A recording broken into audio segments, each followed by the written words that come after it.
Une question qu'on me pose assez souvent, à qui s'adresse la formation neurokinétique thérapie?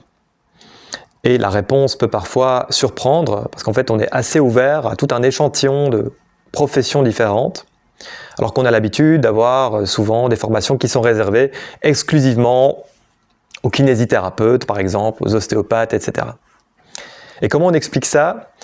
En réalité, les bases scientifiques, les connaissances scientifiques qui sont absolument nécessaires à l'application du protocole NKT sont assez faibles en réalité.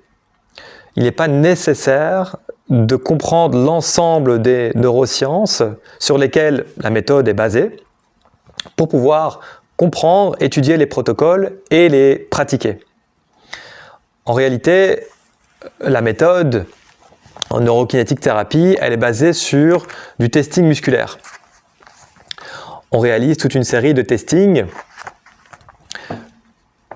La seule connaissance scientifique qui est vraiment nécessaire, c'est d'avoir quand même une base d'anatomie, puisque comme on va tester les muscles, il faut savoir où se trouve le grand fessier, quelle est l'action du grand dorsal, du quadriceps, etc.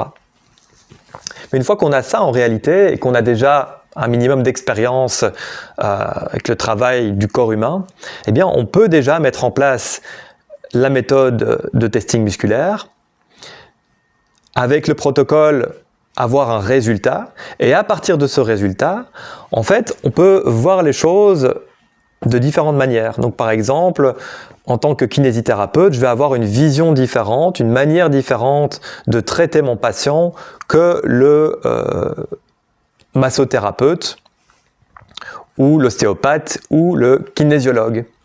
Donc j'ai eu un exemple aujourd'hui, discussion avec une dame qui, à travers une reconversion professionnelle, s'est lancée dans la massothérapie et étudié notamment les fascias et des choses comme ça. Mais elle me dit, moi à la base, j'ai pas fait des études de kiné, moi je connais pas les neurosciences, je connais pas la physiologie des systèmes, la physiopathologie, etc.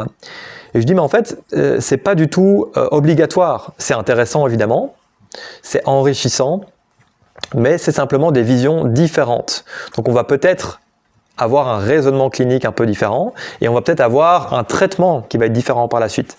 Mais le protocole est applicable et plusieurs chemins mènent à Rome. Donc on peut tout à fait traiter un patient en utilisant donc, le protocole neurokinétique thérapie, mais basé sur nos outils, en fait, nos propres outils qu'on a dans notre boîte à outils. Et il y en a chez qui ça va être le massage, d'autres ça va être le stretching, d'autres ça va être la fasciathérapie, la musculation, le pilates, etc., etc.